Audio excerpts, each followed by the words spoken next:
ओम ब्रह्म नमो अर्हंता। ओम ब्रह्म नमो सिद्धा। ओम ब्रह्म नमो वायरिया। ओम नमो वज्राय। ओम ब्रह्म नमो लोई सब्व साहूणम। ओम ब्रह्म नमो अर्हंता। ओम ब्रह्म नमो सिद्धा। ओम ब्रह्म नमो आयरिया। ओम ब्रह्म नमो वज्राय। ओम ब्रह्म नमो लोई सब साहूणम। ओम ब्रह्म नमो अरहंताण। ओम ब्रह्म नमो सिद्धा। ओम ब्रह्म नमो आयरिया। ओम ब्रह्म नमो वज्राय।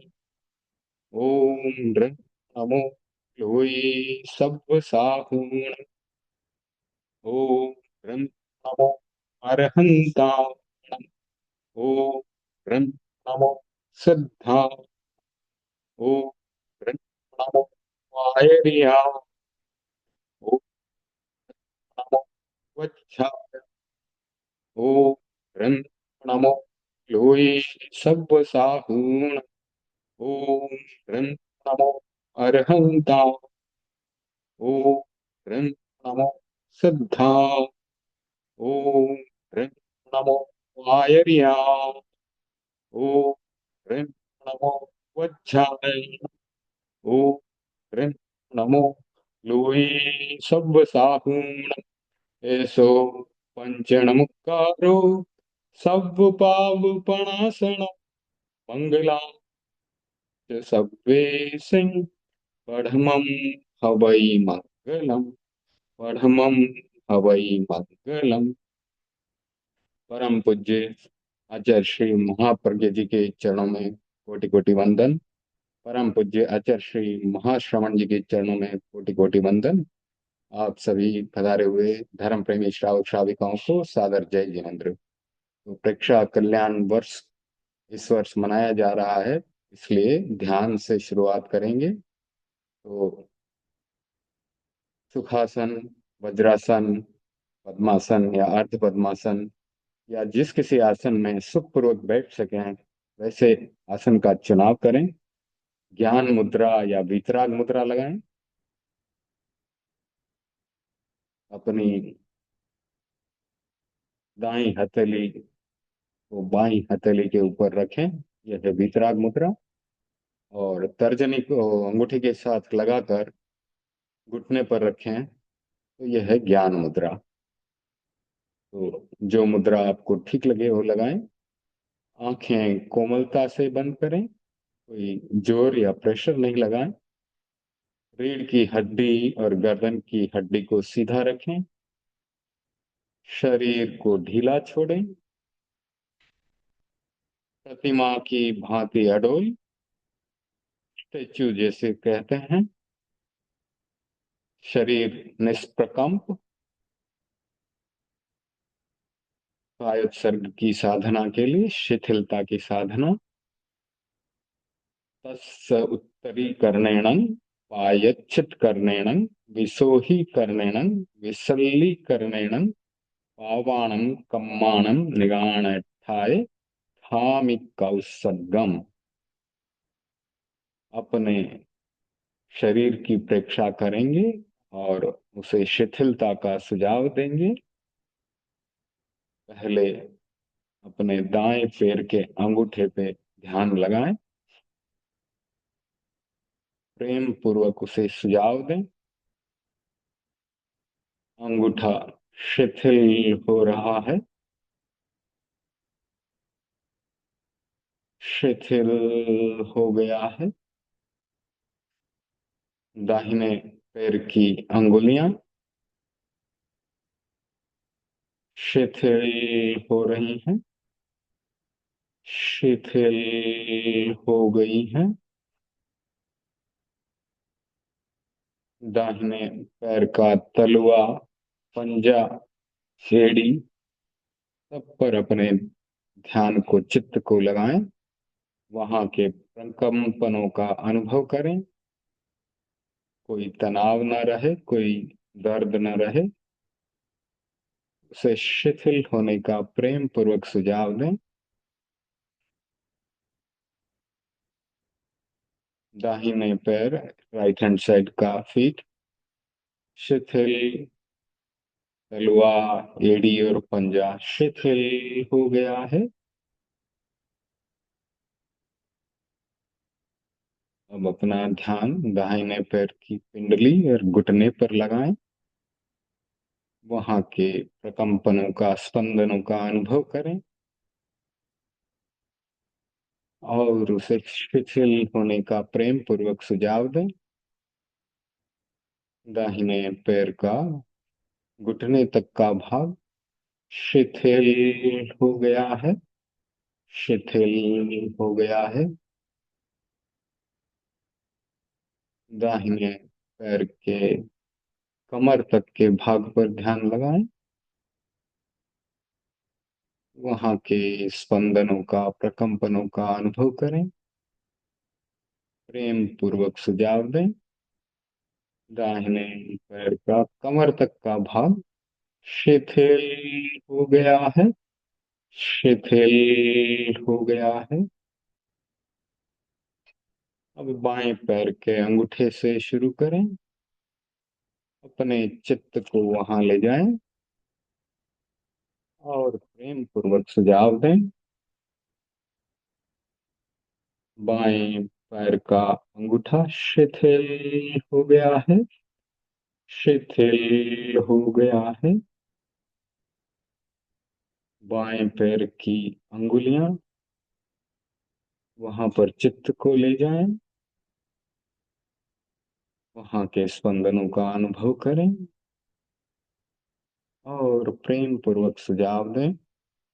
बाएं पैर की अंगुलियां शिथिल हो गई हैं, शिथिल हो गई हैं।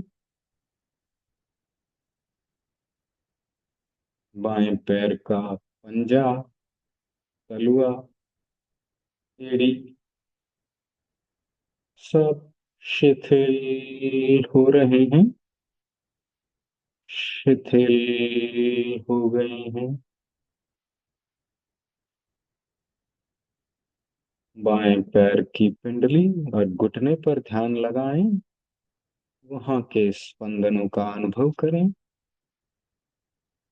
कोई दर्द नहीं है, कोई तनाव नहीं है। बाएं पैर का घुटना और पिंडली शिथिल हो गए हैं, शिथिल हो गए हैं। बाएं पैर का कमर तक का भाग शिथिल हो रहा है, शिथिल हो गया है।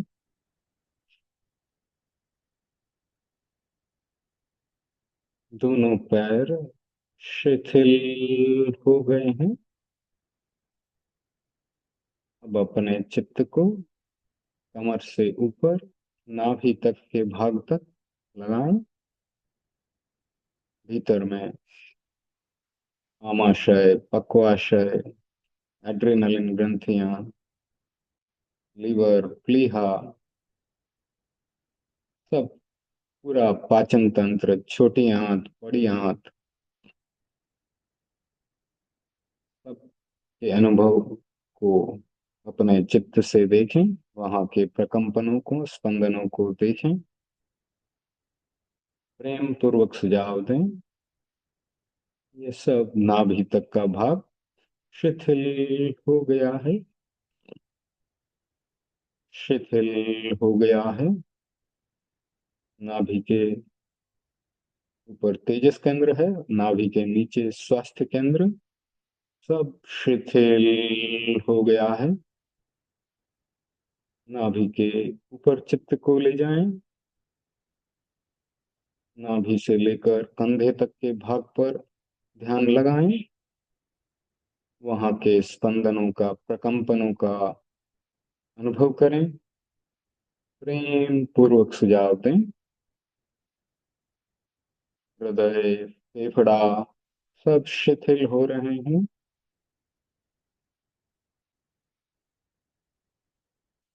शिथिल हो रहे हैं। शिथिल हो गए हैं। अब अपने ध्यान को पीठ की तरफ ले जाएं। रीढ़ की हड्डी का अंतिम भाग शक्ति केंद्र है। वहां से लेकर कंधे तक पूरी रीढ़ की हड्डी, पूरा स्नायु संस्थान, पूरी पीठ, सबको देखें। वहां के स्पंदनों का, प्रकंपनों का अनुभव करें। कोई भी दर्द और तनाव नहीं है। गहरी शिथिलता का अनुभव करें।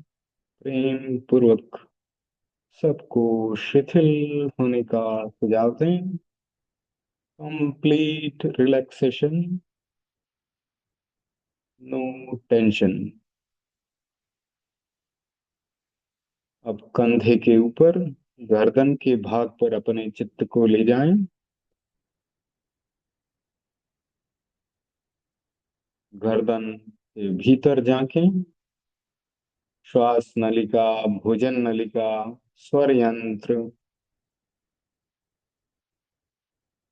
सब शिथिल हो रहे हैं। शिथिल हो गए हैं।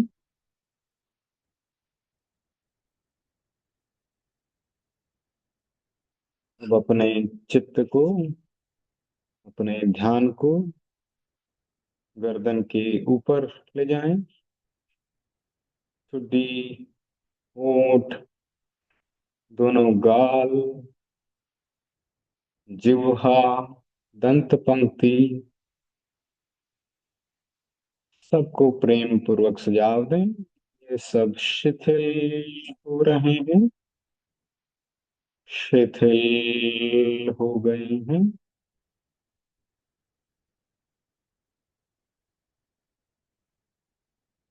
नाक और नासिका छिद्र पर ध्यान लगाएं। दोनों कानों पर ध्यान लगाएं। दोनों आंखों को देखें। वहां के स्पंदनों का अनुभव करें। सबको प्रेम पूर्वक सुझाव दें। ये सब शिथिल हो रहे हैं। शिथिल हो रहे हैं। शिथिल हो गए हैं।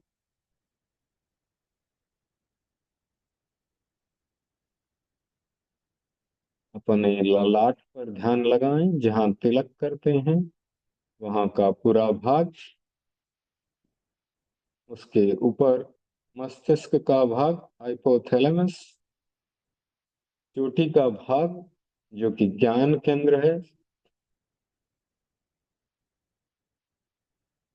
सब शिथिल हो रहे हैं। शिथिल हो रहे हैं। शिथिल हो गए हैं। पूरा शरीर शिथिल हो गया है।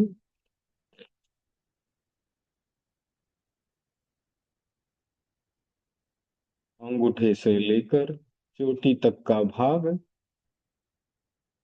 Complete relaxation. गहरी शिथिलता और शांति का अनुभव करें।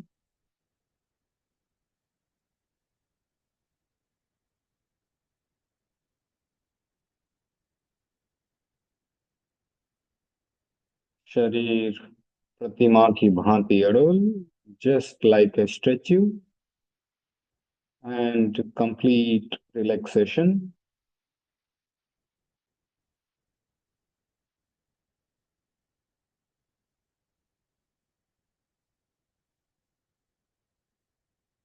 ध्यान की गहराई में जाएं।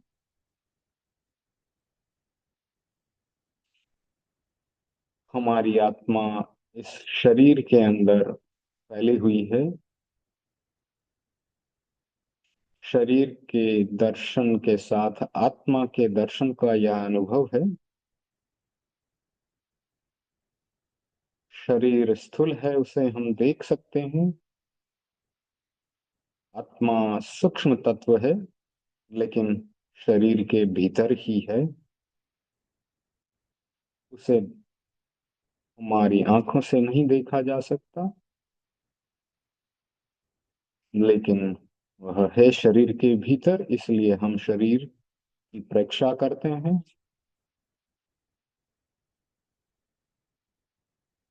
अब अपने ध्यान को नाक के अग्रभाग पर, नासाग्र पर स्थित करें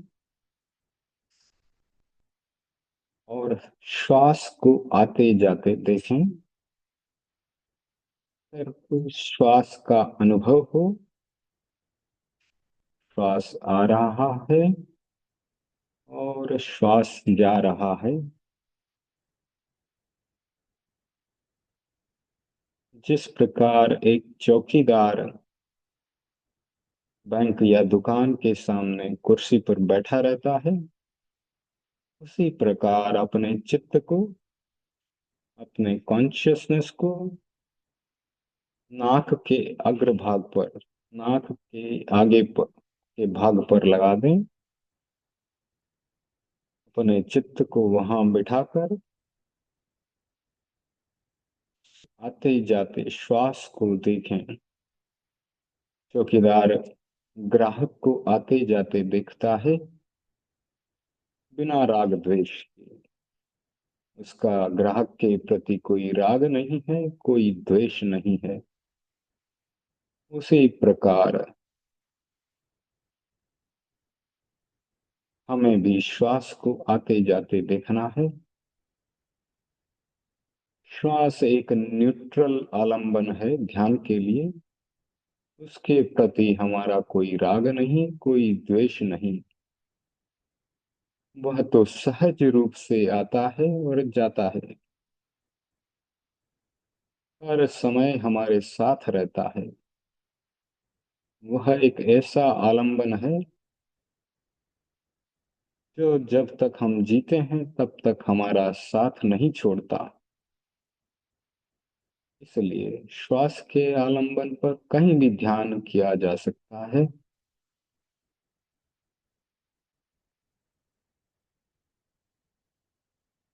श्वास आ रहा है, श्वास जा रहा है। सिर्फ श्वास पर ध्यान।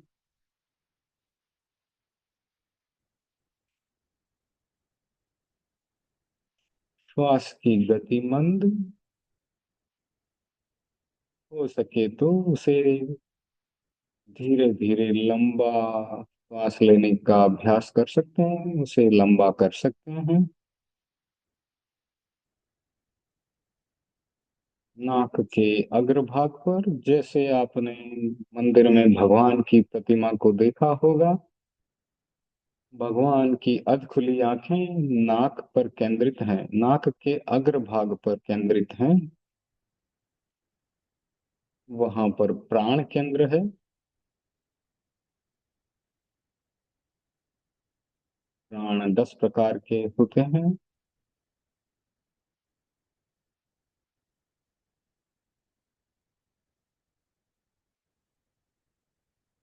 श्रोतेंद्रिय प्राण, घ्राणेन्द्रिय प्राण, चक्षुरेंद्रिय प्राण आदि। मनोबल, वचन बल, काय बल, श्वासोच्छ्वास और आयुष्य। तो 5 इंद्रिय प्राण, 3 मनोबल, वचन बल, काय बल और आयुष्य और श्वासोच्छ्वास। ऐसे 10 प्राण। और इस प्राण केंद्र के भीतर 10 प्राण। यह एक चैतन्य केंद्र भी है। आत्मा यहाँ पर सघन रूप में मौजूद है।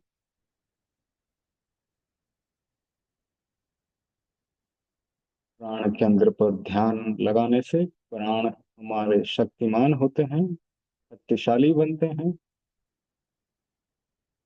उससे स्वास्थ्य तो अच्छा होता ही है, लेकिन यहाँ आत्मा सघन अवस्था में होने से यहाँ ध्यान करते करते आत्मदर्शन भी हो सकता है। ध्यान नासाग्र पर, आते जाते श्वास को देखें।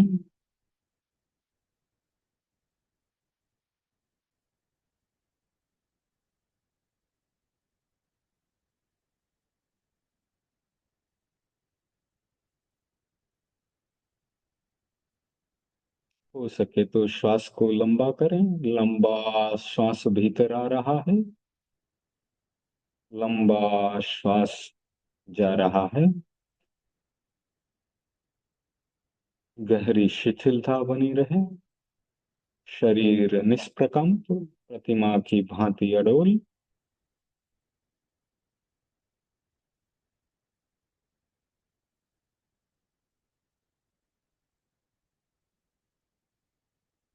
अब अपने चित्त को ललाट पर जहाँ तिलक किया जाता है वहां लगाएं। वह ज्योति केंद्र है, वहां पर अनुभव करें। पूर्णमासी के चांद को देखें और कल्पना करें, शरद पूर्णिमा का चांद अपनी श्वेत शीतल किरणें फैला रहा है। ललाट पर श्वेत रंग की चमकीली किरणें पड़ रही हैं। शरीर के चारों ओर भी शरद पूर्णिमा की श्वेत रश्मियां फैल रही हैं। धवल चांदनी फैली हुई है, शीतलता और समता को हमारे जीवन में ला रही है।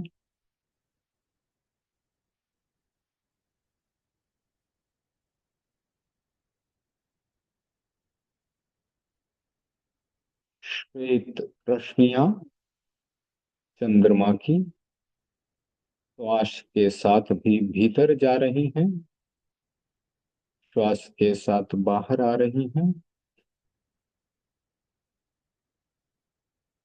शीतलता और समता को हमारे जीवन में ला रही है। श्वेत रंग शांति का प्रतीक, शीतलता का प्रतीक, समता का प्रतीक, पवित्रता का प्रतीक। इन सब गुणों को हमारे जीवन में ये रश्मियां ला रही हैं।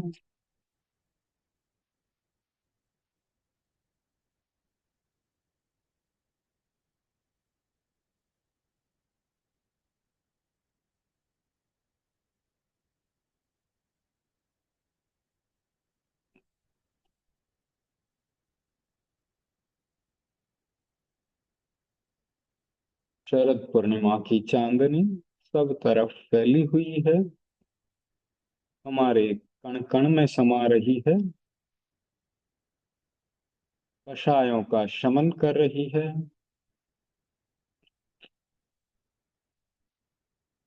संवेगों को शांत कर रही है।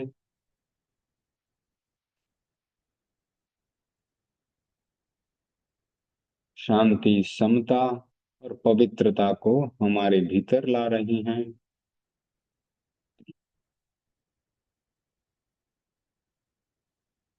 हम खड़ी आपग मपीन।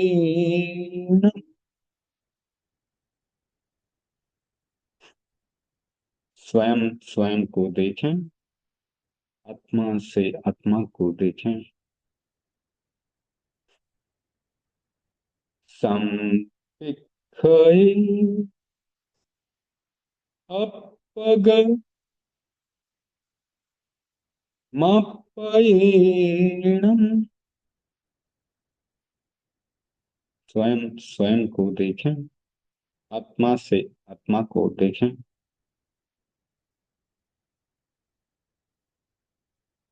संपिखई अपग मपयेणम। स्वयं स्वयं को देखें, आत्मा से आत्मा को देखें।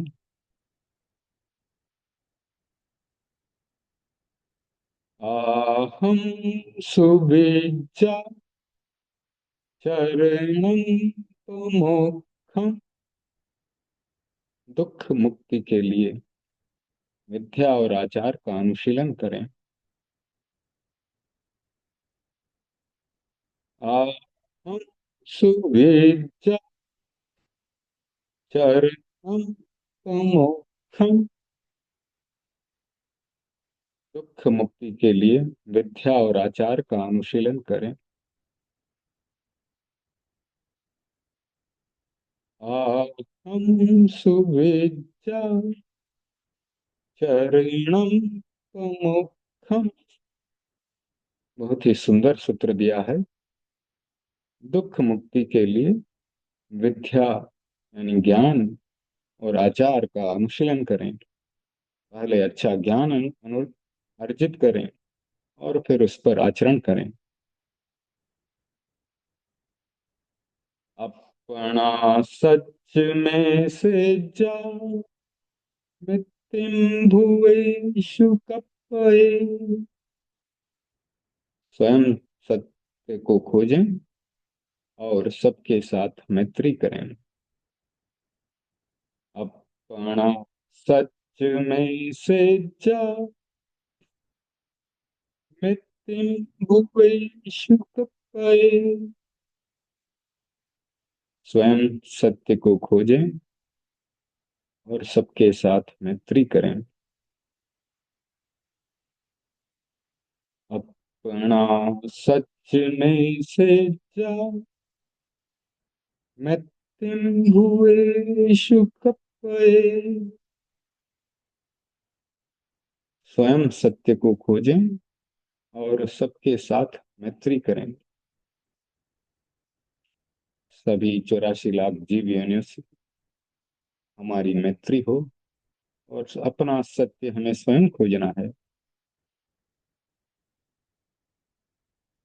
ईगो में साशो अपा नान दंसन संजुआ। ईशा में बाहिरा भावा सव्वे संजुग लक्षणा।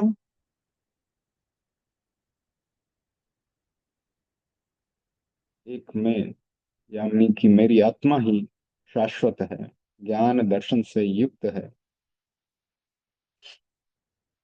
बाकी सब बाहरी भाव हैं, सभी संयोग धर्म से युक्त हैं। और जिसका संयोग होता है उसका वियोग होता है। ईगो में साशो अप्पा नान दंसन संजुआ। शेषा में बाहिरा भावा सव्वे संयोग लक्षण। एक मैं या आत्मा शाश्वत है जो कि ज्ञान दर्शन युक्त है। शेष सभी बाहरी भाव हैं, संयोग धर्म वाले हैं। ईगो में साशो अप्पा नान दंसन संजुआ। शेषा बाहिरा भाव सब्वे संयोग लक्षण। एक मैं यानी कि आत्मा शाश्वत है, ज्ञान दर्शन युक्त है। शेष सभी बाहरी भाव संयोग वियोग लक्षण वाले हैं।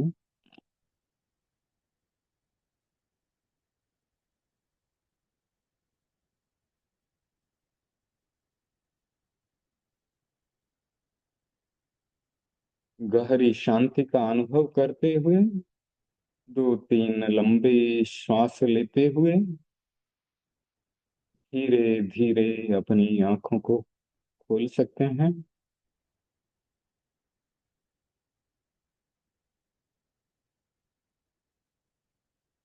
हाथ हृदय पर जुड़े हुए शरण सूत्र का उच्चारण करेंगे।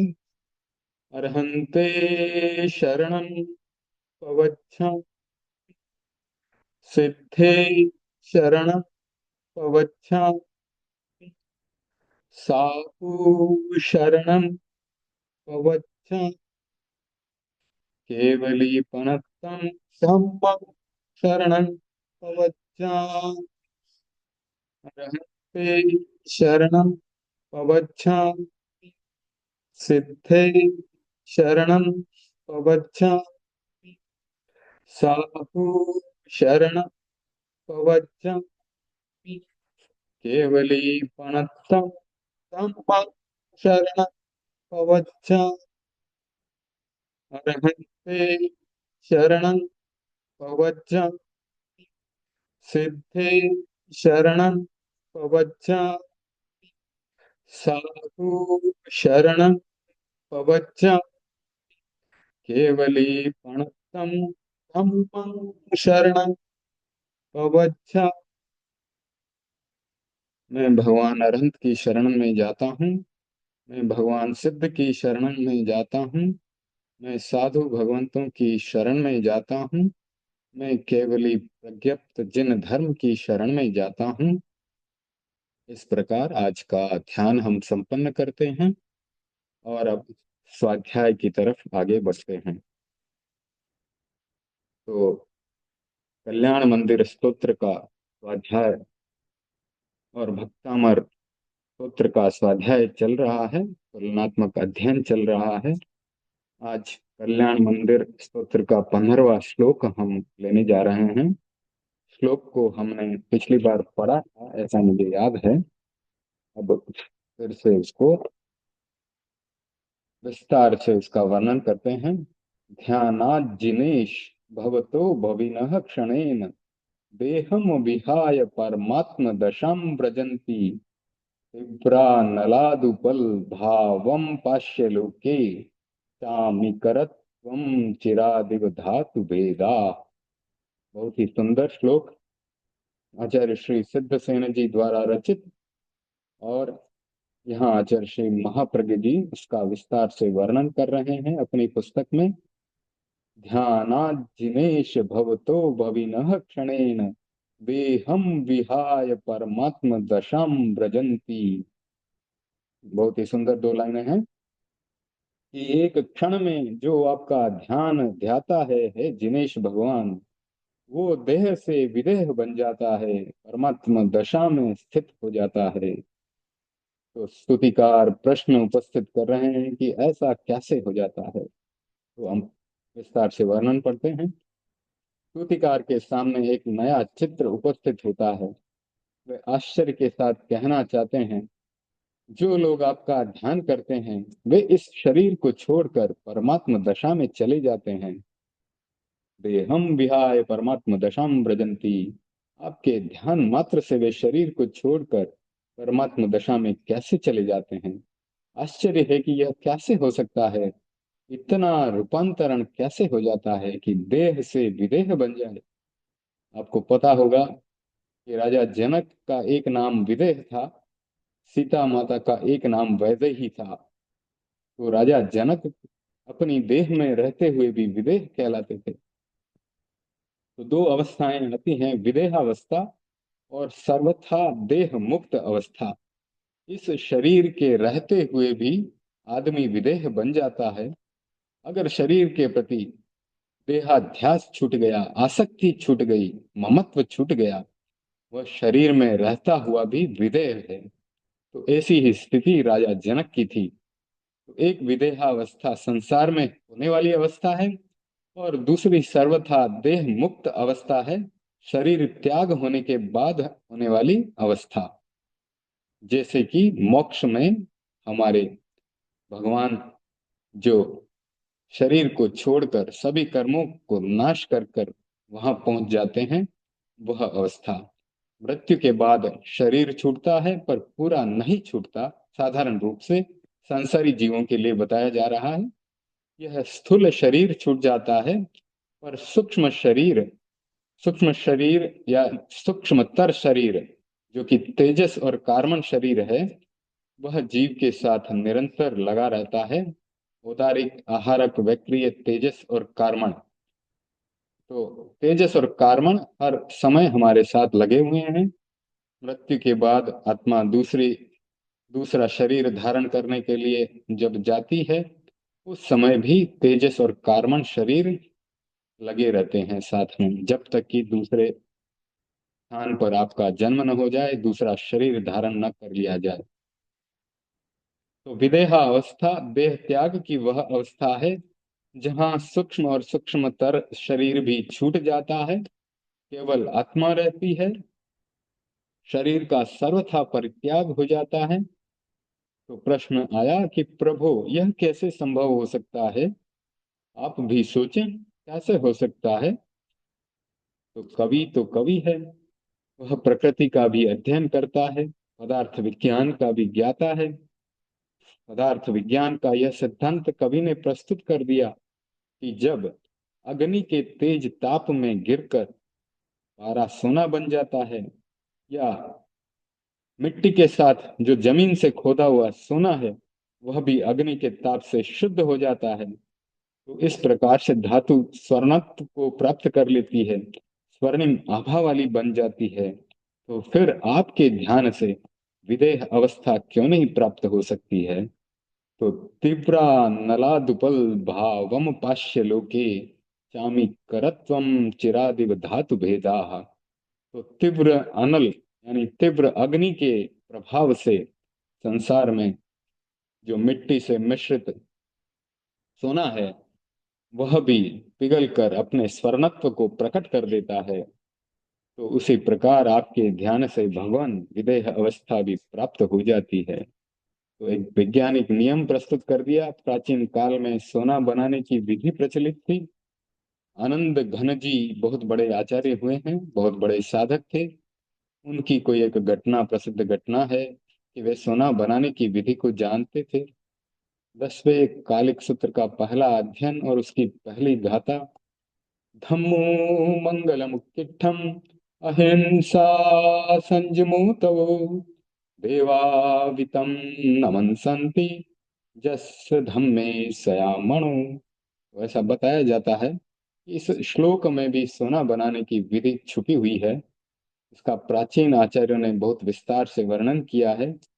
अब हम विज्ञान की दृष्टि से सोना बनाने की विधि को देखें। पारा और सोना, तो बताया जा रहा है कि पारे के अणु का भार है 200, यानी कुछ एटॉमिक वेट जैसा होगा जो इसमें बताया है। तो अब पूरी वैज्ञानिक दृष्टिकोण से तो यहाँ नहीं लिखा गया है।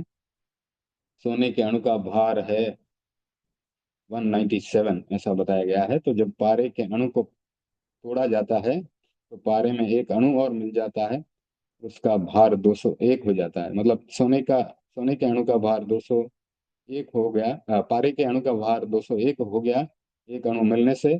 और उस समय उसमें से कोई अल्फा का कण निकलता है जिसका भार 4 होता है। तो 201 में से 4 चला गया तो 197 रह गया, वो कि वह सोने का भार है। तो इस प्रकार से कोई प्रक्रिया से बताया गया कि पारा भी सोने में बदल जाता है। तो अगर पारा सोना बन सकता है तो फिर आपके ध्यान से कोई आदमी विदेह बन जाए, परमात्मा दशा को प्राप्त हो जाए, तो उसमें मुझे कोई आश्चर्य नहीं है, क्योंकि कार ने भौतिक विज्ञान के सिद्धांत के द्वारा अपने आश्चर्य को समाहित कर लिया, पदार्थ जगत के अध्ययन से समाहित कर लिया। साधारण भाषा में अगर समझ लें कि जमीन को खोदते हैं तो जैसे कि एल्यूमिनियम का पाउडर निकलता है या सोने का जो मिट्टी का पाउडर निकलता है, उसको गर्म करते हैं तो धातु अलग हो जाती है और कचरा अलग हो जाता है, और स्वर्ण अपनी वास्तविक दशा में प्रकट हो जाता है। तो प्रस्तुत श्लोक की व्याख्या भिन्न प्रकार से भी की जा सकती है। कल्याण मंदिर अरहत पार्श्व की स्तुति में रचा गया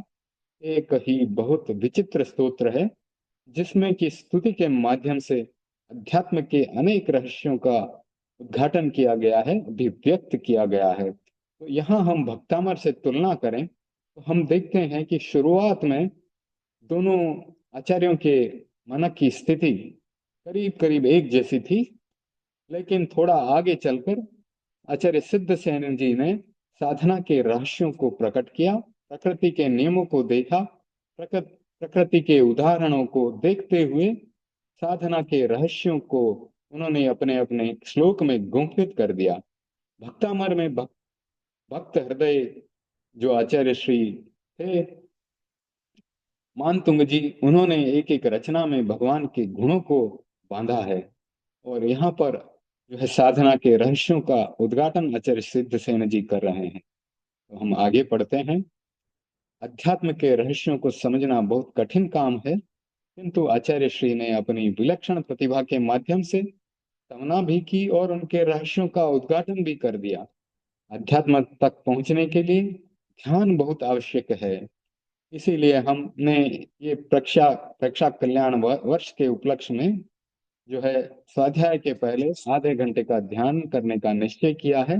और आज भी आपने ध्यान किया, बहुत अच्छा लगा होगा। ध्यान के बिना चेतना का आरोहण नहीं हो सकता। आरोहण होता है ध्यान के द्वारा। आरोहण यानी ऊंचाई पर चढ़ना, ऊंचाई की सीढ़ियों को चढ़ना। कौन सी ऊंचाइयां?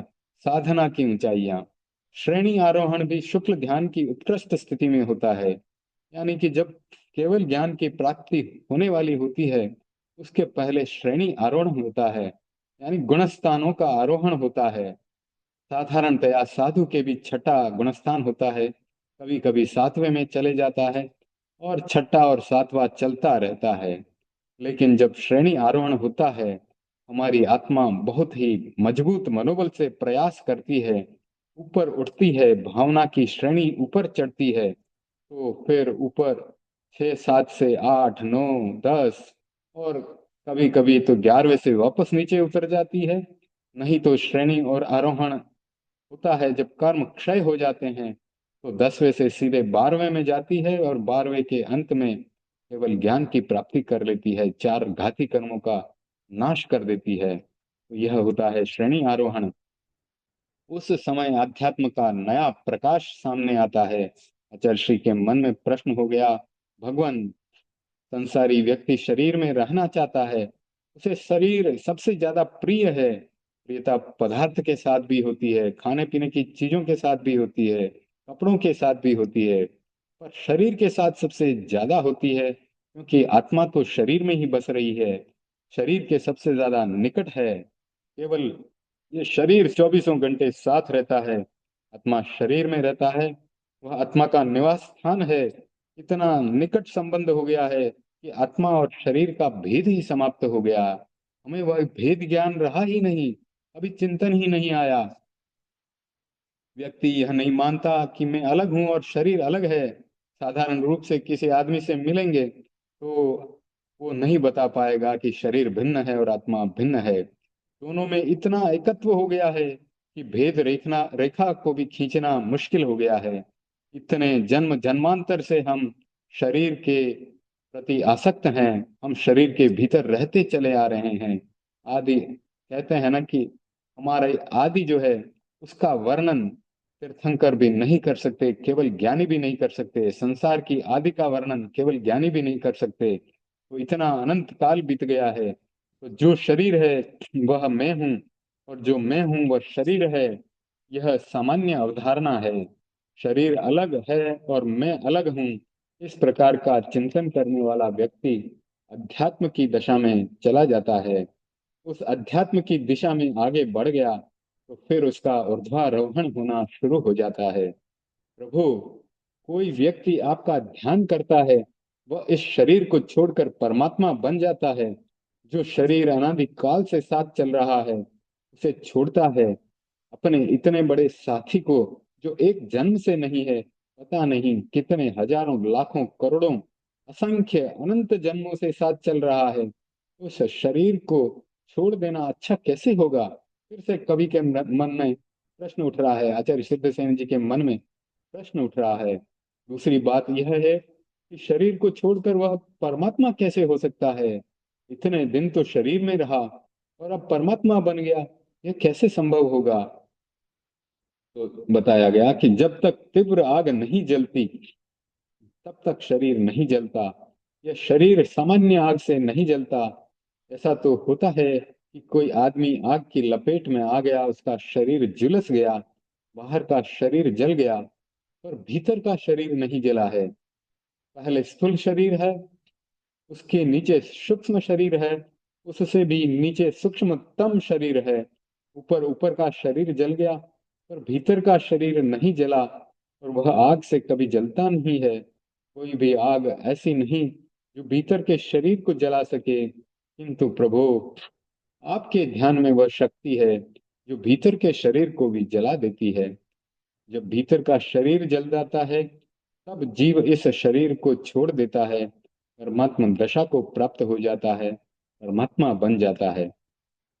आत्मा से परमात्मा बनने का एक रास्ता है ध्यान। ध्यान के द्वारा आत्मा से परमात्मा बना जा सकता है।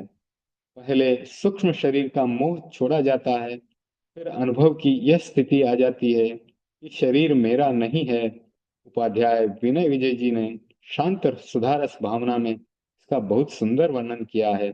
शांत सुधारस एक बहुत ही सुंदर पुस्तक है। वहां पर उपाध्याय विनय विजय जी ने संस्कृत में कई श्लोकों की रचना की है। उसमें 12 भावनाओं का बहुत ही सुंदर जो है वर्णन आया है। और वैराग्य वर्धन के लिए यह पुस्तक बहुत अच्छी है। हमने अपने साधना रथ ग्रुप में दो दो लाइनें डालकर इसका स्वाध्याय किया था, पर बहुत वर्ष बीत गए। तो कभी मौका लगा तो इस पुस्तक का भी अध्ययन या स्वाध्याय हम कर सकेंगे। तो अध्यात्म तक पहुंचने के लिए दो रास्ते हैं। एकत्व अनुप्रेक्षा, मैं अकेला हूँ।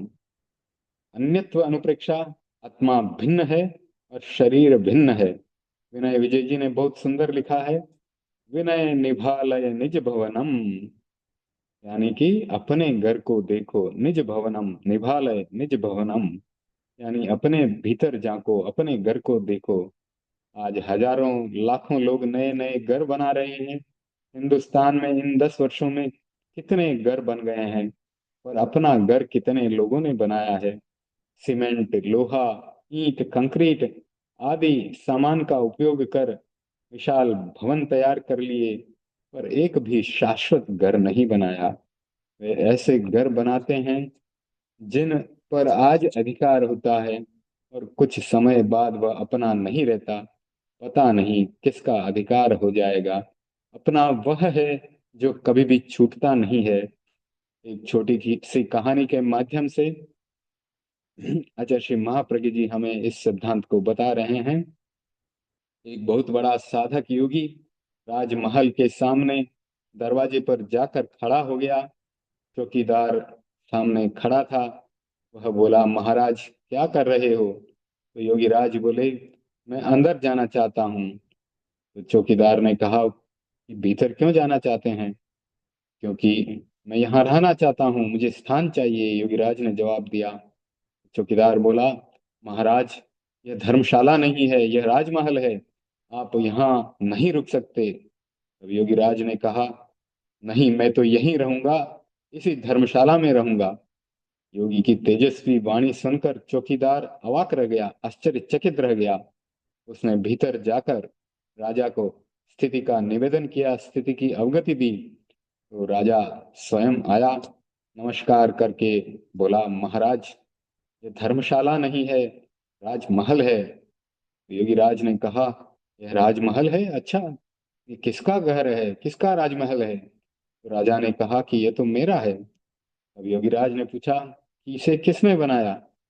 राजा ने जवाब दिया कि मेरे परदादा ने बनाया, बहुत बड़े राजा थे, उन्होंने बनाया। तो योगीराज ने पूछा कि क्या वे अभी भी यहीं रहते हैं? राजा ने जवाब दिया, नहीं महाराज, उनकी मृत्यु हो गई, वो चले गए, इस संसार से चले गए। फिर योगी राज ने पूछा कि फिर इसमें कौन रहा? तो राजा ने जवाब दिया कि मेरे परदादा के बाद मेरे दादाजी यहाँ रहते थे। तो योगीराज ने बोला, वे कहाँ हैं? तो राजा ने जवाब दिया, महाराज वे भी चिर निद्रा में सो गए। तब योगी ने पूछा फिर से योगीराज ने कि फिर बाद में कौन रहा? तो राजा ने जवाब दिया, मेरे दादा के बाद मेरे पिताश्री यहाँ रहते थे। योगीराज बोले, तो क्या वे अभी भी रहते हैं, क्या वे अभी विद्यमान हैं? राजा ने जवाब दिया, नहीं महाराज, वे भी इस दुनिया में नहीं रहे। तब योगीराज ने बोला, राजन धर्मशाला फिर और क्या होती है? आदमी आता है, बसेरा करता है, चला जाता है। तेरे परदादा ने यहाँ बसेरा किया, चले गए। तेरे दादा और पिताजी ने यहाँ बसेरा किया, फिर चले गए। अब तू क्या अमर रहने वाला है, जिसे तू राजमहल मानता है? तो क्या वह धर्मशाला नहीं है? राजा की आंखें खुल गई। उसने कहा, योगीराज पधारो पधारो, मेरे महलों में आप रहो, यह महल नहीं धर्मशाला ही है। अब योगीराज ने कहा, मुझे यहाँ रहना नहीं था, मैं तो तुम्हें एक बोध देना चाहता था। इसी बोध देने के लिए इस पराये घर को अपना मत मानो, यही समझाना चाहता था। अपना घर तुम्हारी आत्मा में है, तुम उसे समझने का प्रयत्न करो। हम भी चिंतन करें, अपना घर कहाँ है उसे बनाने की सोचें। तो आचार्य श्री ने सिद्ध सेन जी ने कहा, देह तो पराया घर है, अगर शरीर अपना होता तो क्या आत्मा उसे कभी छोड़ देती? उसे इसलिए छोड़ती है कि वह पराया है। अपना घर बनाने के लिए चिंतन को बदलना होगा।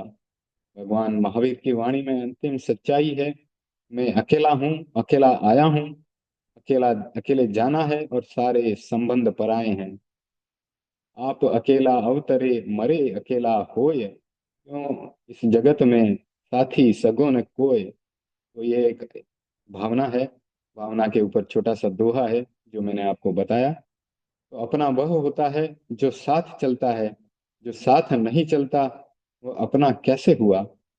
आचार्य श्री ने स्तुति के माध्यम से इस सच्चाई को प्रकट किया है कि जो एकत्व अनुप्रेक्षा का अभ्यास करता है, मैं अकेला हूँ, अन्यत्व अनुप्रेक्षा का अभ्यास करता है कि आत्मा भिन्न है, शरीर भिन्न है, यह शरीर अलग है और आत्मा अलग है। इन दोनों सच्चाइयों को समझने वाला अपना घर बना सकता है। जो इन दोनों सच्चाइयों को नहीं समझता वह कभी भी अपना घर नहीं बना सकता। वह पराये घर में ही रहेगा, आएगा, बसेरा करेगा और किसी दिन चला जाएगा।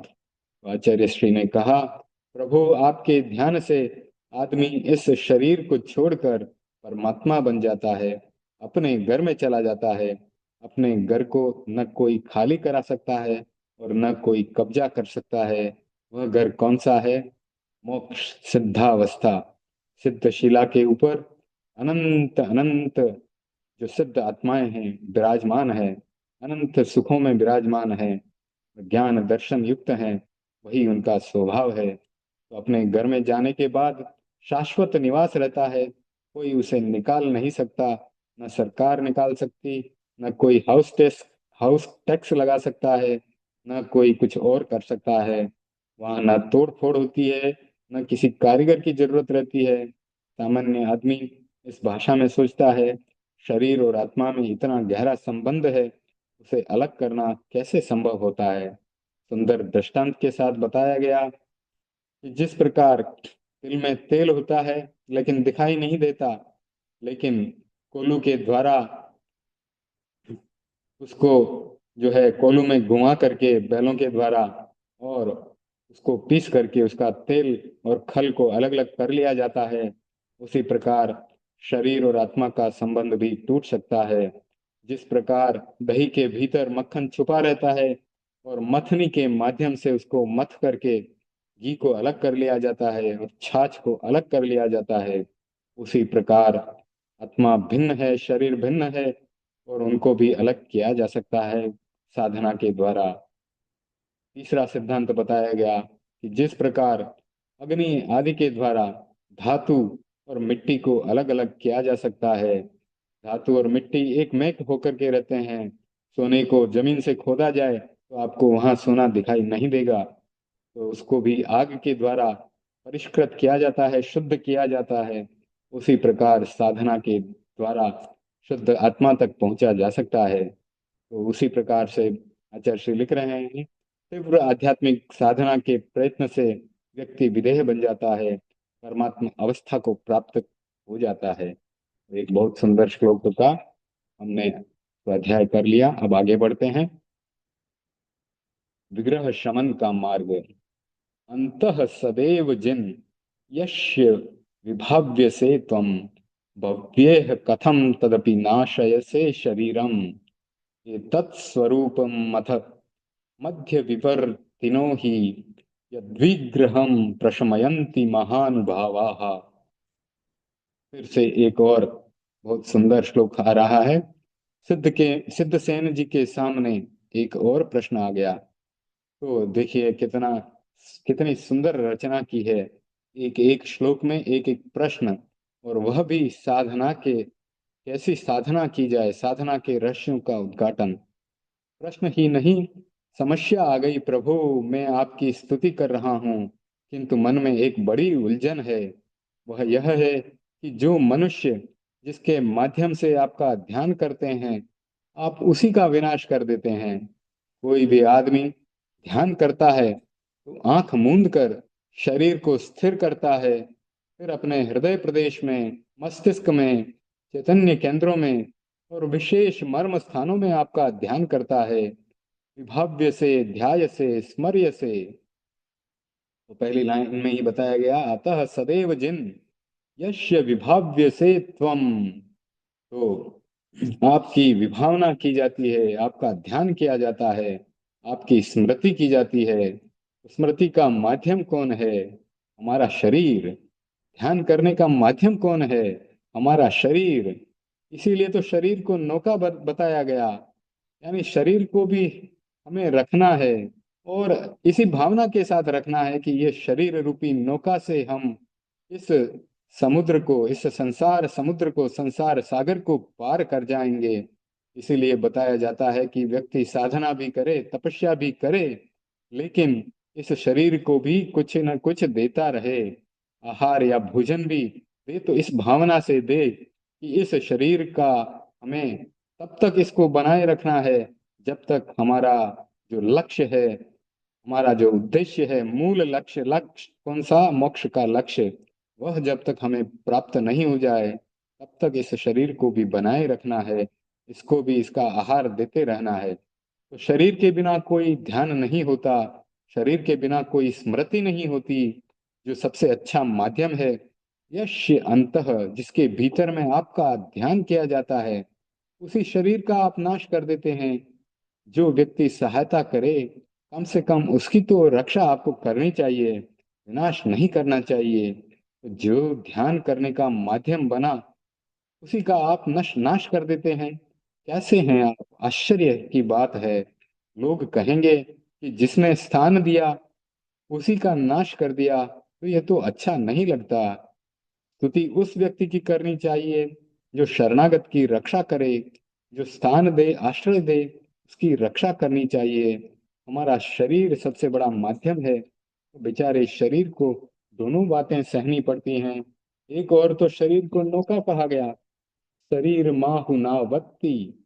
प्राकृत में यह छोटा सा वाक्य है, शरीर माहु नावत्ति। शरीर एक नौका है। दूसरी ओर शरीर को सब अनर्थों की जड़ कहा गया है, नश्वर, क्षणभंगुर, त्याज्य और हे कहा गया है। यह भी कहा गया कि यह शरीर अशुचि का भंडार है। वस्तुतः किसी भी अशरीर वाले ने आज तक साधना नहीं की। सारी साधना किसने की है? जिसके पास अच्छा शरीर है, विकास उसी के माध्यम से हुआ है। जिसके पास अच्छा मस्तिष्क है, उसने दुनिया में विकास किया है। उस शरीर को जो अपने भीतर स्थान देता है, आपको विराजमान करता है, उसी शरीर का आप विनाश कर देते हैं। अमर बेल एक ऐसी बेल है, और जिस वृक्ष पर उगती है, उसी वृक्ष का रस पीकर के वह जिंदा रहती है। तो क्या यह अमर बेल जैसा नहीं हो रहा है? तो कवि ने तो प्रश्न पूछ लिया। दार्शनिक जगत में दो शब्द बहुत ही चर्चित रहे हैं, अमूर्त और मूर्त। अमूर्त वह है जो दिखाई नहीं देता, आत्मा अमूर्त है। मूर्त वह है जो दिखाई देता है, शरीर जो है वह मूर्त है। तो दार्शनिक लोगों ने अपनी बुद्धि का प्रयोग किया, अदृश्य को देखने का प्रयत्न किया, और उसका उपाय भी खोज निकाला। ज्ञान अमूर्त है, देखा नहीं जा सकता, तो लिपि का विकास किया, ज्ञान को मूर्त बना दिया। अगर लिपि नहीं होती तो ज्ञान अमूर्त ही रहता, हमारे सामने नहीं आता। लिपि है इसीलिए पुस्तकें प्रकाशित होती हैं। अमूर्त मूर्त बन जाता है। हजारों हजारों वर्ष पहले के ग्रंथ आज हमारे सामने हैं। अगर लिपि नहीं होती तो ये ग्रंथ नहीं होते। काल भी अमूर्त है, वह दिखाई नहीं देता है। आदमी ने घड़ी को बनाया और काल को मूर्त बना दिया, इसीलिए काल का हमें ज्ञान हो रहा है। आत्मा और परमात्मा भी अमूर्त हैं, उसका भी मूर्तिकरण कर दिया गया। इसी मनीषा को सामने रखकर आचार्य ने कहा, प्रभु आप तो अहिंसक हैं, दयालु हैं।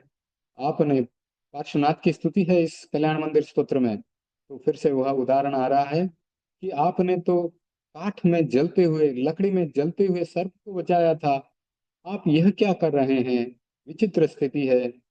जो भक्त श्रद्धालु आपको अपने हृदय में, मस्तिष्क में बिठाता है, आप आप उस शरीर को भी नष्ट कर देते हैं। हम सोच भी नहीं सकते कि इतने दयालु, कृपालु, अहिंसक होकर आप यह कैसे कर सकते हो। सिद्धसेन जी इस प्रश्न में उलझ गए कि उस व्यक्ति की स्तुति कैसे करूं जो व्यक्ति अपने आश्रय देने वाले को भी समाप्त कर देता है। शरीर तो आश्रय देने वाला है, उसी शरीर को, आश्रयदाता को आप समाप्त कर देते हैं। यह कैसे है? अगर रूपक की भाषा में कहूं तो शायद आचार्य ने भगवान पार्श्व से पूछा होगा कि भगवान, आप यह क्या कर रहे हैं? इसका मैं क्या समाधान दूं? एक ओर मैं आपके गुणों की स्तवना कर रहा हूँ, आपकी कृपालुता, दयालुता की बात कर रहा हूँ, दूसरी ओर आप शरीर का नाश कर रहे हैं, सदेह को विदेह बना रहे हैं। यह स्पष्ट विरोधाभास है। कभी कभी आदमी उलझ जाता है। एक मालिक ने, एक छोटा सा उदाहरण आ रहा है, एक मालिक ने अपने 10 वर्ष के नौकर से कहा, तुम बाजार जाओ और एक शीशा ले आओ, दर्पण, कांच, जिसमें कि हम मुंह देखते हैं, जिसमें मेरा मुंह अच्छा दिखाई दे सके। तो नौकर पैसा लेकर बाजार में गया, घूमता रहा, हर जगह गया, जहां जहां दर्पण दिखाई दिया या जहां जहां दर्पण बेचा जा रहा था, वहां सब जगह गया। तो 1 घंटा घूम फिर करके वापस आया और खाली हाथ आ गया। मालिक ने पूछा, अरे शीशा नहीं लाए, दर्पण नहीं लाए? तो उसने जवाब दिया, नहीं ला सका। मालिक ने पूछा, क्यों, क्या शीशा नहीं मिला? तब नौकर ने जवाब दिया, मालिक, आपने कहा था कि जहां मुंह अच्छी तरह दिखाई दे वैसा दर्पण लाना। मैंने तो हर शीशे को ध्यान से देखा, सब में मेरा ही चेहरा दिखाई दे रहा था। आपका चेहरा तो किसी भी शीशे में दिखाई ही नहीं दे रहा था, तो मैं वैसा शीशा कैसे लाता? आपने तो कहा था मेरा मुंह जहां अच्छी तरह से दिखे उस दर्पण को लेकर के आना, और वहां तो सब जगह मेरा ही मुंह दिख रहा था। अब ऐसे नौकर को कैसे समझाया जाए? छोटे बच्चे में समझ कम होती है, इसलिए वह उलझ जाता है, समस्याग्रस्त हो जाता है। किंतु प्रतिभा के धनी आचार्य सिद्धसेन जी जो थे वह भी उलझ गए। भगवान, मैं आपकी दया और कृपा की बात कैसे बताऊं? अब आचार्य ने शायद समाधान पाने के लिए कुछ विराम किया होगा। कुछ कालुदेव गणी फरमाते थे, कालू गणी जी तेरा पंथ के 8वें आचार्य थे, वे फरमाते थे कि जब मैं सूत्रों का वाचन करता था, तब कोई समस्या आती, कोई प्रश्न मस्तिष्क में आ जाता, अथवा कोई बात समझ में नहीं आती, तो उस समय मैं उसे छोड़ देता। दूसरे दिन पुनः पढ़ता तो समाधान सामने आ जाता। उनको ऐसा प्रतीत होता था कि रात को उनके भी गुरु मगवा गणी आते थे और उनको समाधान दे देते थे। तो हमारे स्थूल मन के प्रश्नों का हमारा सूक्ष्म मन अथवा अंतर मन समाधान दे देता है, कभी जागृत अवस्था में तो कभी स्वप्न अवस्था में। तो आपने भी ऐसा महसूस किया होगा कि कभी कोई प्रश्न दिमाग में आता है और हम उस प्रश्न के ऊपर सो जाते हैं, तो रात्रि में भी मस्तिष्क जो है चलता रहता है, अनकॉन्शियस माइंड में वह चलता रहता है, और भीतर से कोई प्रश्न का उत्तर हमें मिल जाता है, तो दूसरे दिन हम उस प्रश्न का जवाब पास पा लेते हैं। समस्या के समाधान का एक उपाय है गहराई में जाना, गहरे चिंतन में जाना। तो गहराई में गए बिना, भीतर गए बिना समस्या का समाधान नहीं मिल सकता। समस्या का समाधान पाने के लिए डुबकियां लगानी पड़ती है, गोता लगाना आवश्यक होता है। आचार्य गहरे ध्यान में गए और समाधान की रश्मि उपलब्ध हो गई। उन्होंने कहा, यह दुनिया का नियम है कि जो मध्यवर्ती होता है वह इधर उधर की बात नहीं देखता, यानी जो जज होता है, निर्णायक होता है, वह निष्पक्ष न्याय करता है। किसने अच्छा किया, किसने बुरा किया, यह कुछ भी नहीं देखता। पक्षपात रहित होकर वह झगड़े को, विग्रह को समाप्त कर देता है। विग्रह के दो अर्थ होते हैं, एक है शरीर और दूसरा है युद्ध, लड़ाई, संघर्ष, झगड़ा। जो मध्यवर्ती है, निर्णायक है, जज है, वह तटस्थ है, तटस्थ और मध्यस्थ है। मध्यस्थ का काम है कि विग्रह को समाप्त करना, लड़ाई झगड़े को समाप्त करना। तो प्रभु, मैं बिना मतलब उलझ गया, मैंने बिना मतलब समस्या पैदा कर दी। शरीर का एक नाम है विग्रह।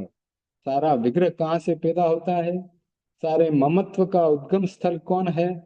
वह है शरीर।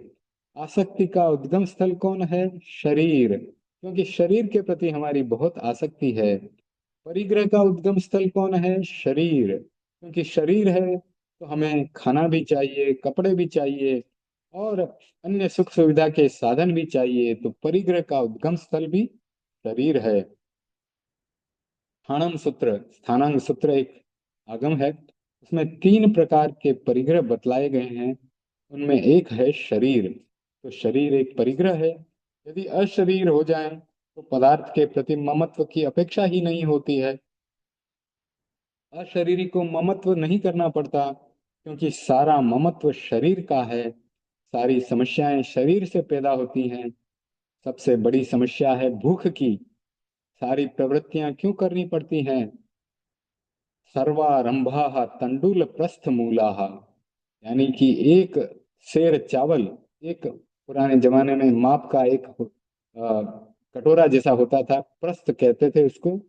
तो सर्व आरंभा, सर्वारंभा का संधि विच्छेद किया, सर्व आरंभा, यानी जो भी आरंभ समारंभ हम करते हैं, सारे आरंभ समारंभ किस लिए? तंडुल प्रस्थ मूला, यानी एक कटोरे धान के लिए, एक सेर चावल के लिए, एक सेर बाजरी या एक सेर गेहूं के लिए सारी प्रवृत्तियां करनी पड़ती है। तो उसके बिना भूख का शमन नहीं होता। तो शरीर विग्रह पैदा करता है। शरीर के रूप सौंदर्य के कारण कितने बड़े बड़े संग्राम हो गए हैं।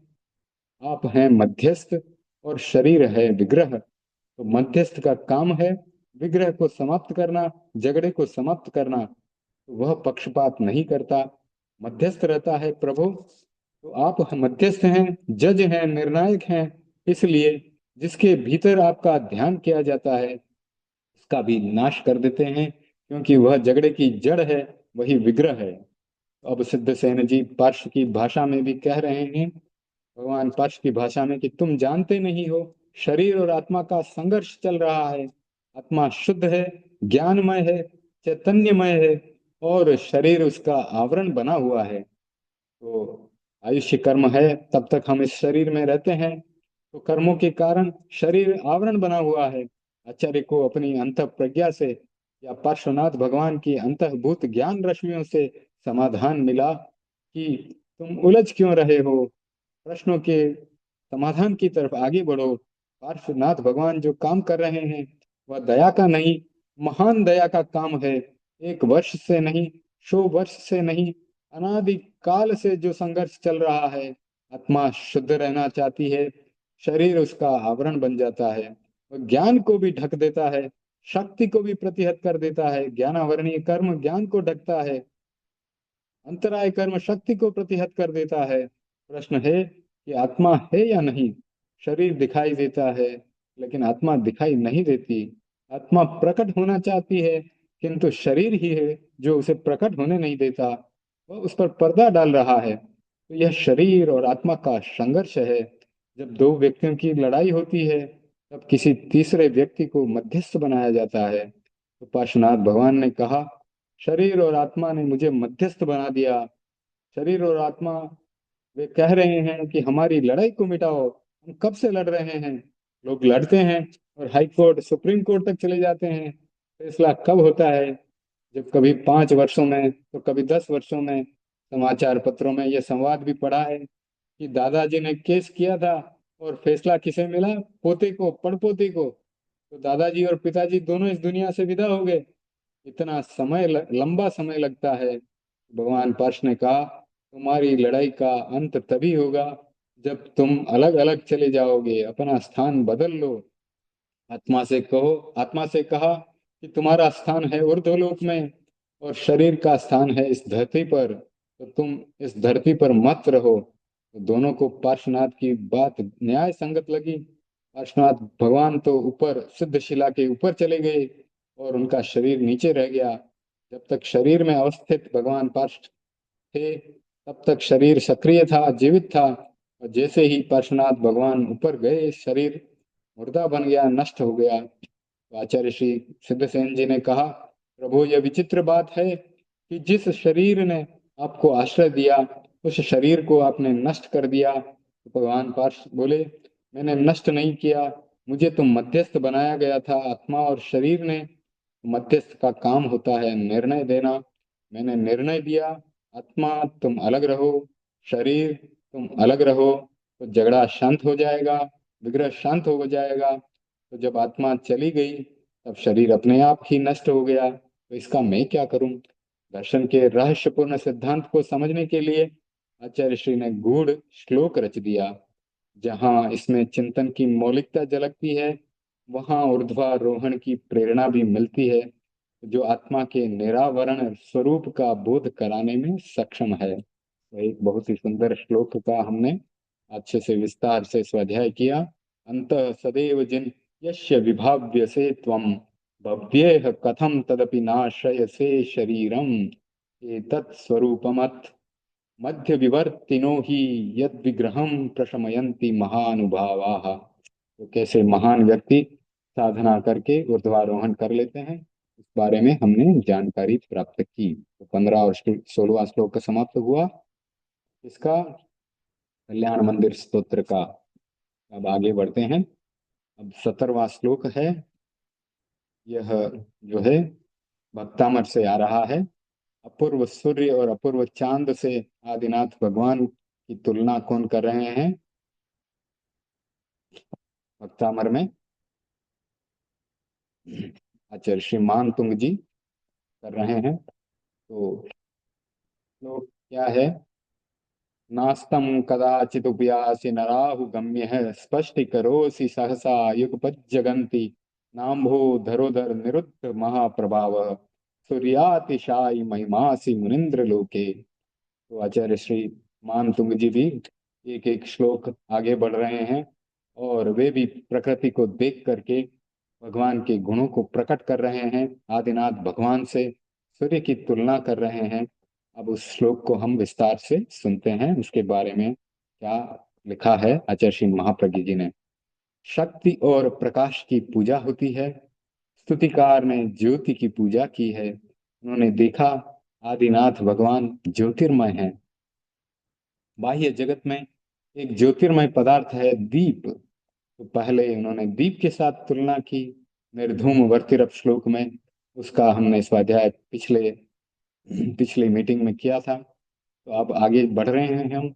मान तुंग जी ने दीपक के साथ तुलना की, पर वहां तुलना पूरी नहीं हुई। आदिनाथ भगवान के व्यक्तित्व के सामने दीपक की आभा फीकी प्रतीत होने लगी। तो मान तुंग जी का सूर्य पर ध्यान केंद्रित हुआ।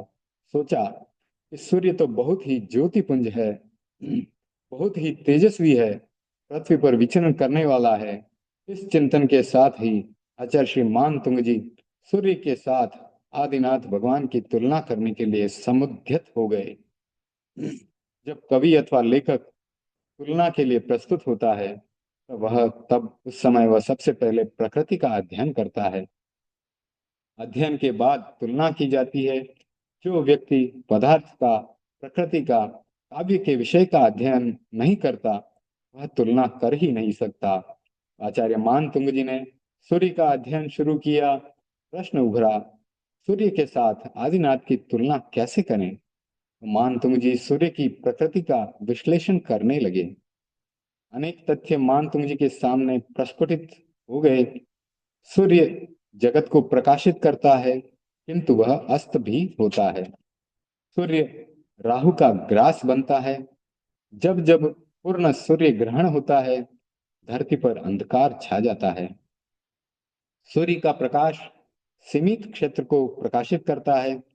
सूर्य के प्रकाश की सीमा है। हिंदुस्तान, अमेरिका, यूरोप आदि क्षेत्रों में एक जैसा प्रकाश नहीं करता। कहीं दिन होता है तो कहीं रात हो जाती है। एक सेकंड।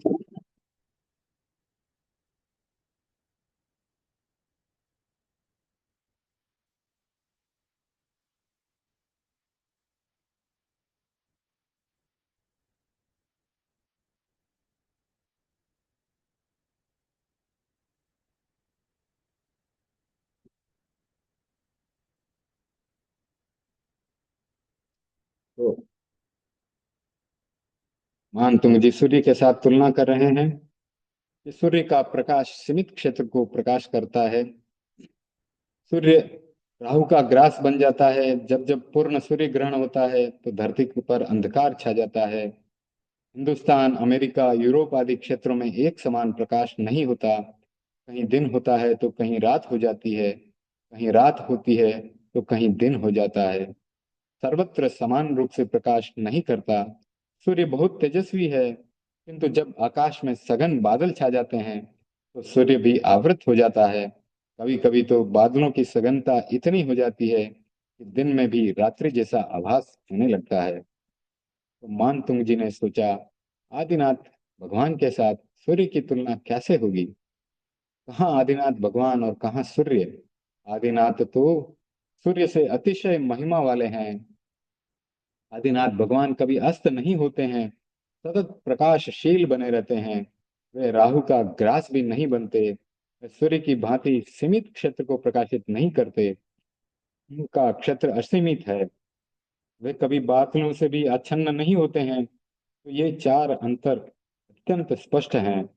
इसलिए मानतुंग जी ने कहा, प्रभु, मैं सूर्य के साथ आपकी तुलना नहीं कर सकता। आप न कभी अस्त होते हैं, न राहु के द्वारा ग्रस्त होते हैं। पूरे जगत को एक साथ प्रकाशित करते हैं। सघन बादल भी आपके इस महाप्रभाव को निरुद्ध नहीं कर सकते। हे मुनिंद्र, आपकी यह महिमा सूर्यातिशायी है, सूर्य से भी अतिशय ज्यादा अतिशय वाली है। इसीलिए कहा, नास्तम कदाचिद उपयासि न राहु गम्यः स्पष्टीकरोसि सहसा युगपद जगन्ति नाम्भो धरोधर निरुद्ध महाप्रभावः सूर्यातिशायी महिमासि मुनिंद्र लोके। तो इन चार पक्षों पर विचार करें। पहला पक्ष यह है कि आदिनाथ अस्त नहीं होते। इसका तात्पर्य अर्थ क्या है? जिसका आवरण विलीन हो जाता है वह कभी अस्त नहीं होता। जब तक केवल ज्ञानावरण है तब तक उदय और अस्त होता रहता है। कभी ज्ञान बढ़ता है तो कभी घट जाता है। कभी हम कंठाग्र मतलब कंठस्थ करते हैं ज्ञान को, और कभी उसको विस्मृत कर देते हैं, भूल जाते हैं। तो जब कंठस्थ करते हैं तो ज्ञान बढ़ता है, और जब भूल जाते हैं तो ज्ञान घट जाता है। तो जब तक आवरण है परिवर्तन होता रहता है। जिसका आवरण क्षीण हो गया, जिसका ज्ञान निरावृत हो गया, वह कभी भी अस्त नहीं होता। केवल ज्ञान के उत्पन्न होने पर कोई भी आवरण नहीं रहा। इसलिए उदय और अस्त का प्रश्न ही निशेष हो गया। दूसरा पक्ष यह है कि आप राहु से ग्रस्त नहीं हैं। राहु का वर्ण कैसा है? कृष्ण माना गया है। दुष्कृत का, पाप का वर्ण भी कृष्ण है, काला है। आगम साहित्य में पाप का वर्ण गंध, रस और स्पर्श बतलाया गया है। तो पाप का वर्ण है कृष्ण। मानतुंग जी कहते हैं कि आपने मोह कर्म को क्षीण कर दिया है, इसलिए आपको राहु ग्रास नहीं होता। मोह क्षीण होने पर दुष्कृत भी आपको पकड़ नहीं पाता, इसलिए किसी पाप का बंध नहीं होता। यह आनंद अतिशय अथवा चरित्र अतिशय है तो वीतरागता इतनी प्रकट हो गई है कि राहु ग्रास का प्रश्न ही नहीं रहा है। यह सच्चाई है कि ग्रह प्रभाव डालते हैं, किंतु वे तब प्रभावित करते हैं जब भीतर में कोई दुष्कृत होता है, पाप होता है। जब कोई दुष्कृत ही नहीं रहा, पाप ही नहीं रहा, तो निमित्त ही समाप्त हो गया, तब कोई भी प्रभाव नहीं होता। दो व्यक्तियों पर ग्रहों का प्रभाव नहीं होता। एक तो वह जो कि सर्वथा अकिंचन है, जिसके पास कुछ भी नहीं है। दूसरा वह जिसका कि दुष्कृत यानी सारे पाप क्षीण हो गए हैं, सारे कर्म क्षीण हो गए हैं। तो जिसके पास कुछ भी नहीं है, उस पर ग्रहों से क्या खतरा होगा? ग्रह उसको प्रभावित नहीं कर पाते हैं। और जिस व्यक्ति ने मोह को क्षीण कर दिया, उसका भी कोई ग्रह कुछ नहीं बिगाड़ सकता। तो चाहे कितना ही दुष्ट ग्रह हो, वो वितराग भगवान का क्या करेगा? इसलिए मानतुंग जी कहते हैं, प्रभु, आपने मोह कर्म को क्षीण कर दिया, इसलिए कोई भी राहु आपको ग्रस्त नहीं कर सकता। तीसरा तथ्य बताया जा रहा है कि ज्ञानावरणीय कर्म क्षीण हो गया और मोहनीय कर्म भी क्षीण हो गया। तो इसका परिणाम यह हुआ कि आपका ज्ञान जो था वो विकस्वर बन गया, इतना विकस्वर कि वह पूरे लोक को एक साथ प्रकाशित करता है। कहा गया धर्मास्तिकाय है, यह ज्ञान जो है वो कहाँ से आया? अधर्मास्तिकाय है, आकाशास्तिकाय है, जीवास्तिकाय है। यह बोध किस ज्ञान से आता है? यह बोध उस ज्ञान से प्रकट होता है जो एक साथ पूरे लोक को प्रकाशित कर देता है। जो कुछ आगम में है वह उसी ज्ञानातिशय यानी कि केवल ज्ञान की निष्पत्ति है। उसी केवल ज्ञान से पूरे लोक को देख पाता है। केवल ज्ञानी को उस ज्ञानातिशय की निष्पत्ति है। चौथा तथ्य है, आपका ज्ञान मेघ द्वारा भी आच्छन्न नहीं है।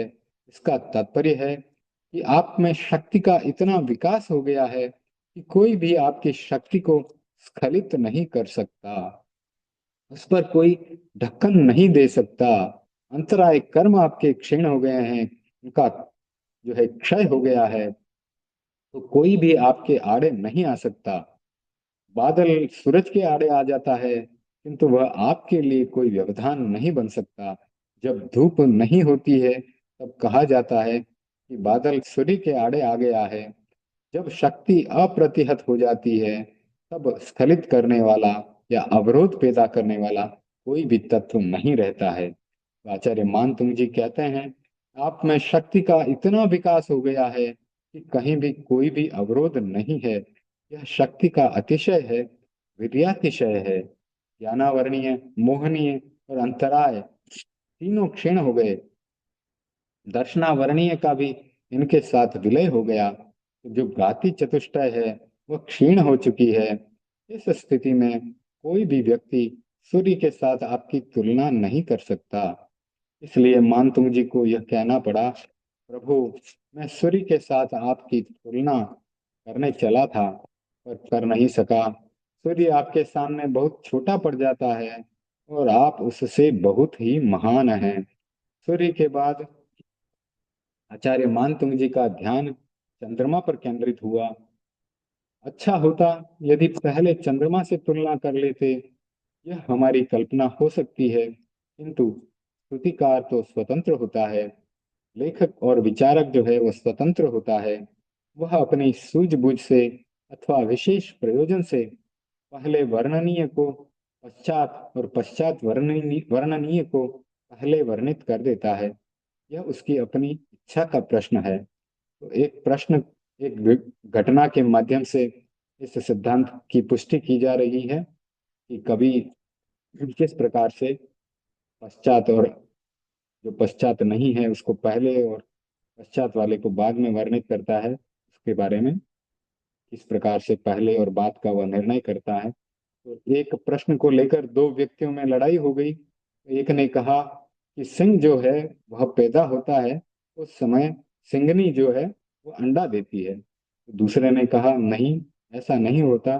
सिंह जो है वो अंडे से नहीं निकलता, वह तो सिंह शावक के रूप में पैदा होता है, सिंह के बच्चे के छोटे बच्चे के रूप में पैदा होता है। तो इस बात को लेकर दोनों विवाद कर रहे थे। झगड़ा गहरा हो गया। तो उसी समय तीसरा परिचित आदमी उधर से गुजर रहा था। दोनों को विवाद करते हुए झगड़ते हुए देखकर उसने पूछा, भाई क्यों इस तरह से लड़ रहे हो, क्या बात है? तो दोनों ने अपने अपने सिद्धांत को, अपनी अपनी अवधारणा को प्रस्तुत कर दिया। एक ने कहा सिंह अंडे से पैदा होता है और दूसरे ने कहा सिंह तो अंडे से पैदा नहीं होता है। तो उस आदमी ने मुस्कुराते हुए जवाब दिया कि तुम मूर्ख हो। सिंह तो जंगल का राजा है, उसकी अपनी इच्छा है कि वह चाहे अंडे से पैदा हो या सिंह शावक के रूप में पैदा हो, उसकी जैसी इच्छा होगी वैसा करेगा, तुमको झगड़ने से क्या है? तो कवि स्वतंत्र होता है। तो मान तुंग जी ने इसी स्वतंत्रता का प्रयोग किया। सूर्य को पहले और चंद्रमा को बाद में काव्य का विषय बनाया। इसमें कुछ कारण भी हो सकता है। वस्तुतः दोनों श्लोक जुड़े हुए हैं, एक ही प्रकार से तुलना की गई है। तो इसकी पुष्टि प्रस्तुत श्लोक से हो रही है। बताया जा रहा है, नित्योदयम दलित मोह महाअंधकारम गम्यम न राहु वदनस्य न वारिदानम विभ्राजते तव मुखाब्ज मनल्प कांति विद्योतयत जगत पूर्व शशांक बिंबम। तो आचार्य मान तो मुझे कहते हैं कि चंद्रमा अस्त हो जाता है, आप तो नित्य उदित रहते हैं। नित्योदयम दलित मोह महाअंधकारम। सूर्य के संदर्भ में कहा गया कि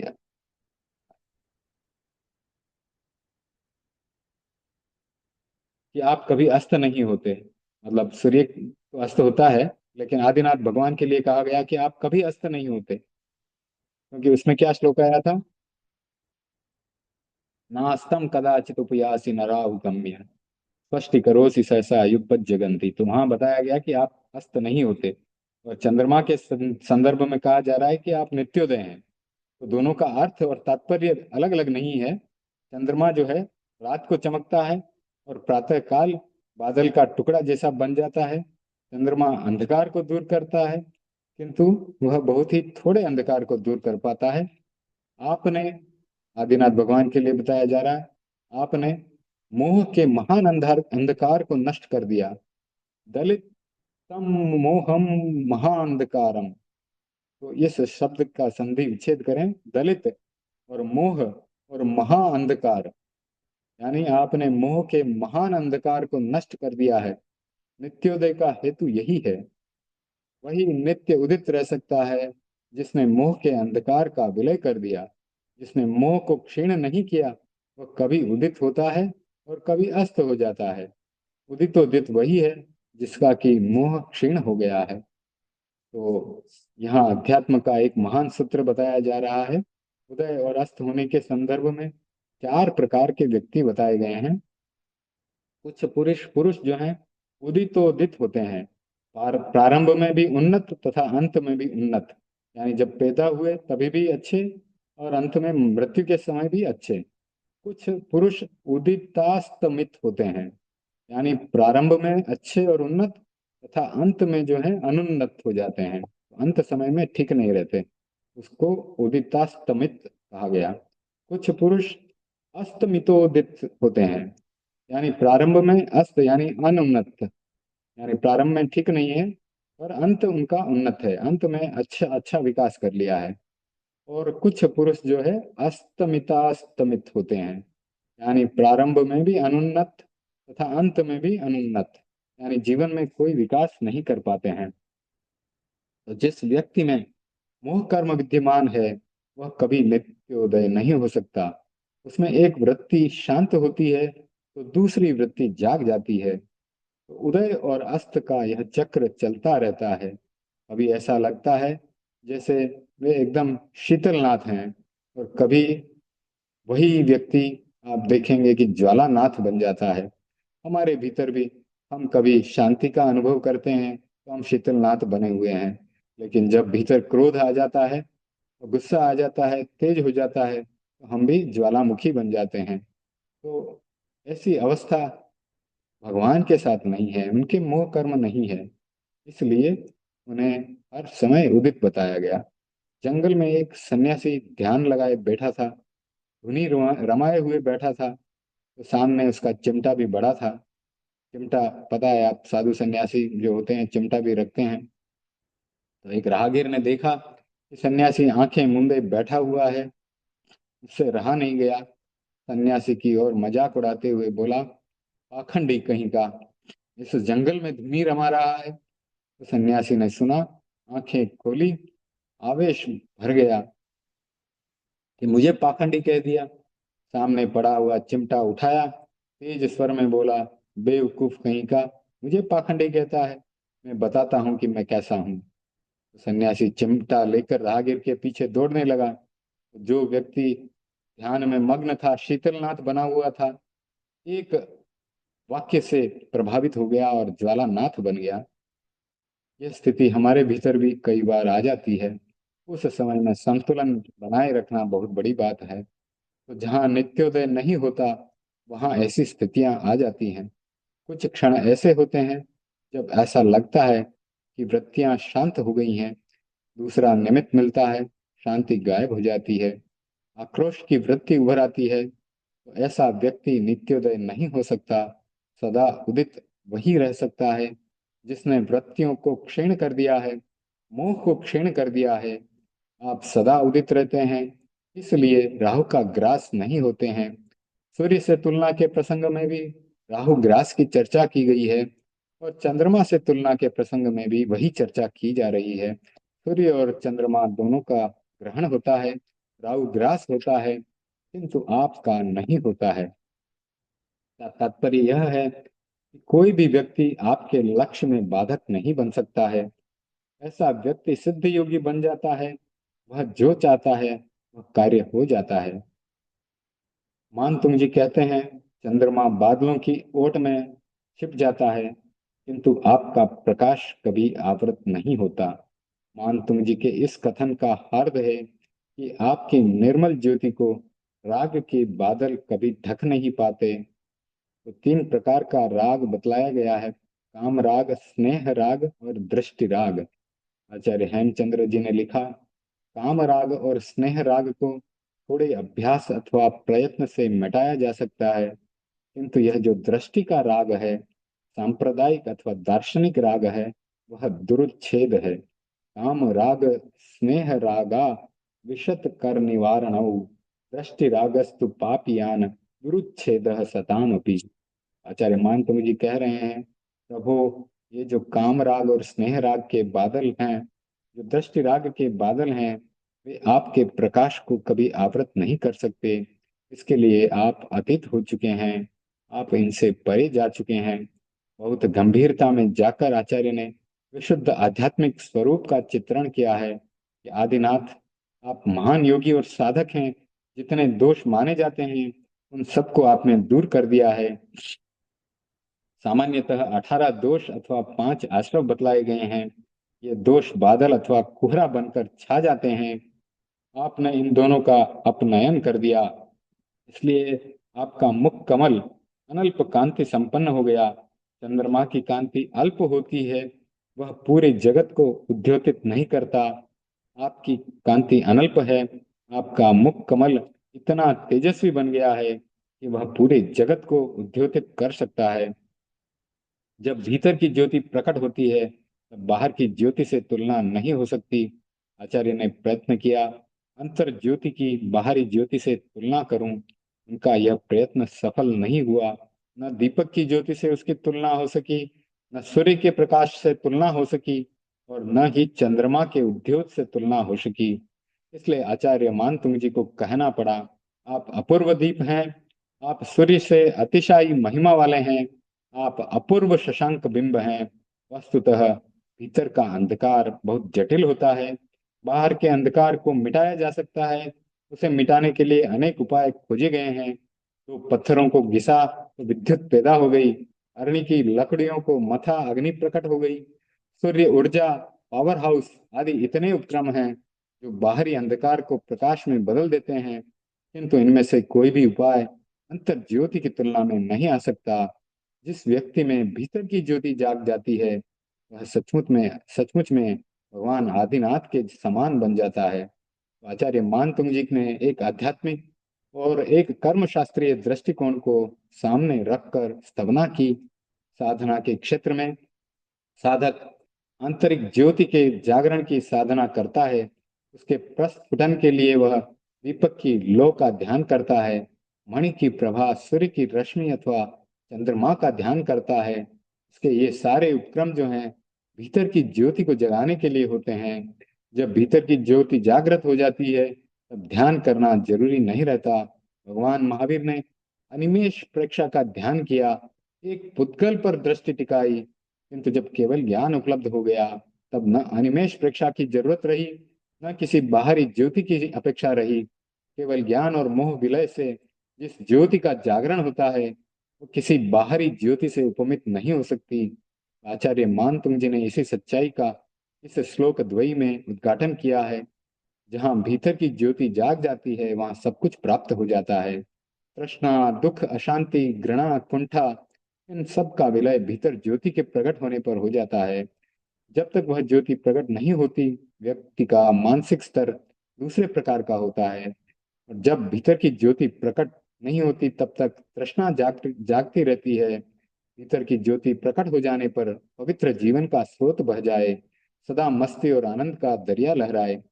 मानतुंग जी ने आदिनाथ के अनुपमेय व्यक्तित्व का जो चित्र हमें बताया है, प्रस्तुत किया है, वह निर्मल और पवित्र ज्योति का जीवंत हस्ताक्षर है। आदिनाथ का यह अतुलनीय व्यक्तित्व ही स्तुतिकार के आकर्षण का केंद्र बना हुआ है, जिसका साक्षात्कार भक्तामर के प्रत्येक पद में हम कर रहे हैं। आज का जो है स्वाध्याय अब संपन्न करते हैं। कोई प्रश्न हो तो पूछ सकते हैं, नहीं तो सुने मंगल पाठ परम पूज्य गुरुदेव की आज्ञा से। ओम ह्रीं नमो अर्हन्ताणम्। ओम ह्रीं नमो सिद्धाणम्। ओम ह्रीं नमो आयर्याणम्। ओम ह्रीं नमो वज्झायाणम्। ओम ह्रीं नमो लोये सव्वसाहूणम्। एसो पंचणमुक्कारो सव्वपावपणासनो मंगला च सब्वेशं परमं हवै मंगलम्। चत्तारि मंगलम् अर्हन्ता मंगलम्। सिद्धा मंगलम्। साहू मंगलम्। केवली पणत्तो धम्मो मंगलम्।